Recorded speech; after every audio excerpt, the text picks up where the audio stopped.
नमस्कार, मैं कमलेश कबीर आपका एक बार फिर स्वागत करता हूं। आज हम बात करेंगे ब्रिटेन के प्रधानमंत्री ऋषि सुनक की। और अगर हम वर्तमान में अगर हम बात करें तो भारत जो है वो G20 समिट जो है 2023 उसकी अध्यक्षता कर रहा है। और ये समिट जो है वो दिल्ली में होने जा रहा है। ये किसी से छुपा हुआ नहीं है क्योंकि मीडिया चैनलों में पिछले 2-3 दिन से यही चल रहा है। और बार-बार इन चीज़ों को दिखाया भी जा रहा है कि तैयारियां कैसी है, कौन-कौन से देशों के प्रधान यहाँ पहुँच रहे हैं, उनके लिए सिक्योरिटी की व्यवस्था क्या है। दिल्ली में डाइवर्जन को लेके बात कर रहे थे, कहाँ-कहाँ से दिल्ली बंद है, वो तमाम तरह की चीज़ें हमने सुनी है। लेकिन ऋषि सुनक की हम खास तौर से आज के दिन की अगर हम बात करें तो उसके लिए इम्पोर्टेंट हो गया ऋषि सुनक के ऊपर बात करना। और ऋषि सुनक का ये जो इंडिया दौरा है, प्रधानमंत्री बनने के बाद में ये फर्स्ट इंडिया दौरा है। और इसमें जो है वो ये वैसे देखें तो सनातन धर्म के जो खिलाफ जो पिछले 10 दिनों से हमें एक एजेंडा चलाया जा रहा था, ये उन लोगों के लिए जो है एक उनके गाल पे जो है वो एक जोरदार तमाचा है।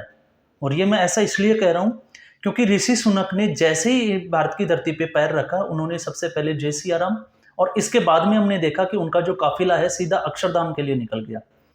और अब मैं ऐसा क्यों कह रहा हूँ कि ये जो है वो जितने भी जो है जिसको बोलते हैं कि धर्म परिवर्तन करने वाले या जो सेकुलर की जो बात करते हैं, उनके गाल पे तमाचा क्यों है, हम उसी को थोड़ा सा समझ लेते हैं। ऋषि सुनक जो है वो वैसे बेसिकली अगर हम देखें तो वो भारतीय पंजाब मूल के निवासी है। मतलब उनके जो पूर्वज थे वो भारत के अपने जो है वो पंजाब स्टेट के रहने वाले थे। उसके बाद में वो मूव कर गए अफ्रीका में, ईस्ट अफ्रीका में, पूर्वी अफ्रीका में वो जो है उसके बाद में उन्होंने मूव किया, वो था ब्रिटेन। और ब्रिटेन में मूव करने के बाद में जो है ये इन्होंने जो है अपने बिजनेस या जो भी अपना वर्क किया। और लेकिन आप एक चीज देखिएगा इसमें कि ब्रिटेन में वो जाके सेटल हो गए 1960 के बाद में। और उसके बाद में जो है पिछले साल जो है वो ऋषि सुनक जो है वो ब्रिटेन के फर्स्ट जो है हिंदू प्रधानमंत्री बन गए, प्राइम मिनिस्टर बन गए। तो एक तो गैर ईसाई, क्योंकि यूरोप जो है वो क्रिश्चियनिटी को जो है वो ज्यादा है, तो एक तो गैर ईसाई है, हिंदू कम्युनिटी से आते हैं।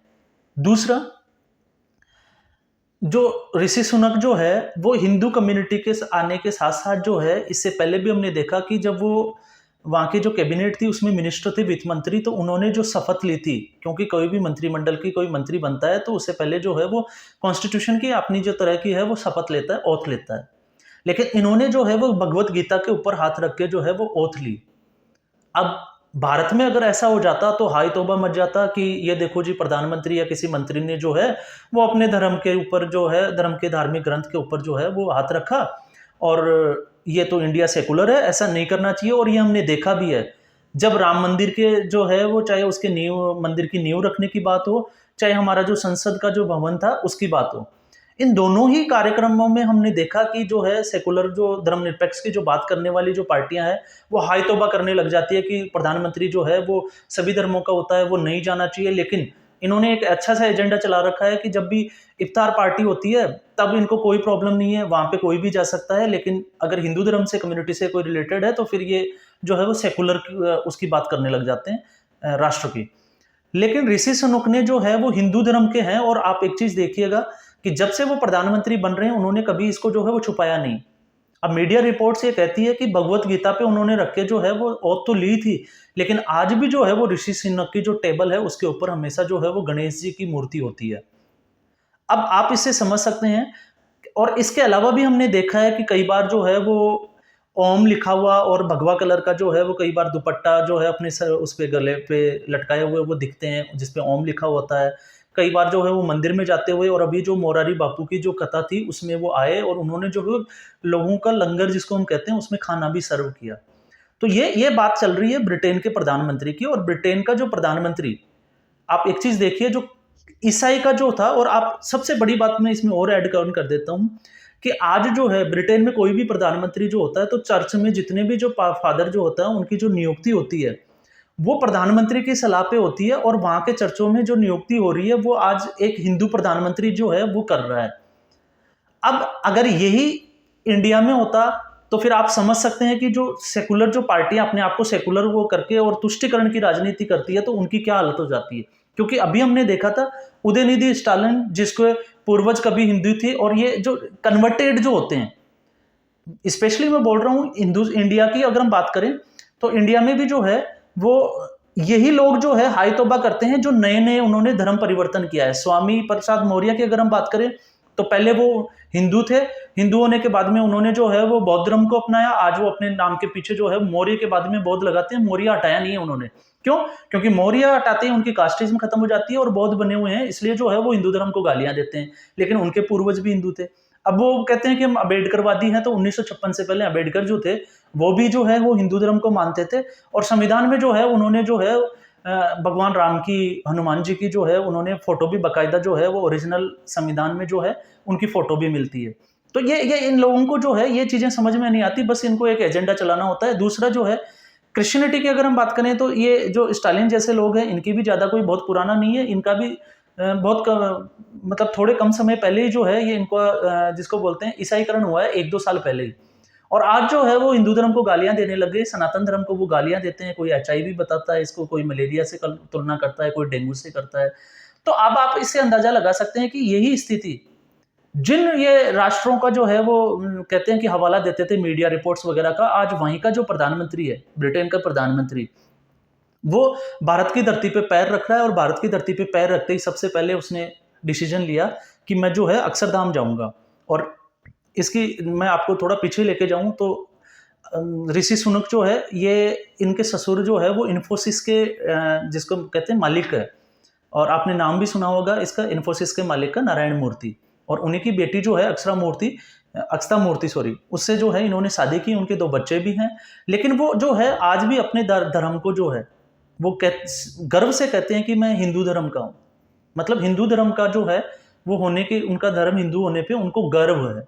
लेकिन इंडिया में अगर कोई ऐसी बात करता है कि नहीं हम हिंदू धर्म से हैं, तो फिर ये बस वही चीज़ें हैं जो कम्युनल हो जाती है, फिर किसी कम्युनिटी से कोई रिलीजन पे ले जाता है, फिर उसके बाद में मीडिया में डिबेट्स होना शुरू हो जाती है, एक दूसरे के धर्मों को गालियां दी जाती है, और ये शुरू हो जाता है।